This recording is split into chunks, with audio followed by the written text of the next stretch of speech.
ضرورت پڑ جائے، حالات ایسے ہو جائیں، اس وقت اللہ امتحان لیتا ہے کہ اب یہ کیا کرتا ہے۔ میرے پاس مال و دولت کی فراوانی ہے، خزانے بھرے ہوئے، اور میرے پورے محلے کا بل ان کی استطاعت سے زیادہ آ گیا، وہ بیچارے بل دیں یا بچوں کا دودھ خریدیں۔ اب امتحان آیا تھا سیٹھ صاحب کا، اب امتحان آیا تھا امیر شہر کا، اب امتحان آیا تھا اس دولت مند کا۔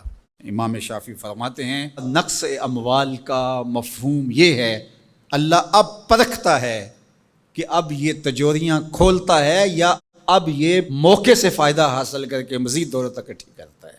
جب دولت اوپر سے بھی آ رہی ہو اور بندہ آگے بھی خرچ کر رہا ہو، وہ امتحان نہیں ہوتا، اس لیے کہ اوپر سے بھی آ رہی ہوتی ہے اور بندہ آگے سے بھی خرچ کر رہا ہوتا ہے۔ جب دروازے اوپر سے بند ہو جائیں، حالات اس طرح کے ہو جائیں، اب اگر وہ خرچ کرے گا تو اب نقص اموال کا اندیشہ ہے۔ تو کہا یہ تھا امتحان، اللہ دیکھتا ہے کہ اس امتحان میں کون پورا نکلتا ہے، یہ اللہ آزماتا ہے۔ اس وقت آزمائش ہے امیروں کی، غریبوں کی تو ہے ہی ہے، غریب تو بیچارے مر گئے ہیں، ان کے پاس ہی کچھ نہیں رہا، ان کی تو زندگی زہرناک ہو گئی ہے، وہ تو جس حالت میں ہیں الیاذ باللہ۔ لیکن اس سے بڑا امتحان امراء کا ہے، اہل ثروت کا ہے، یہ ہے ابتلا جو امام شافعی فرماتے ہیں۔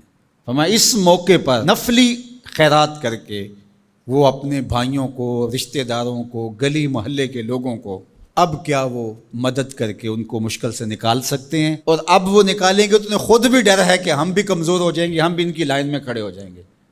اللہ فرماتا ہے یہی تو ہم نے تم سے امتحان لینا تھا، اور اگر تم امتحان دے دیتے، کامیاب ہو جاتے، تمہیں اس لائن میں نہ آنے دیتے، ان کو بھی اٹھا کے اللہ اوپر کر دیتا۔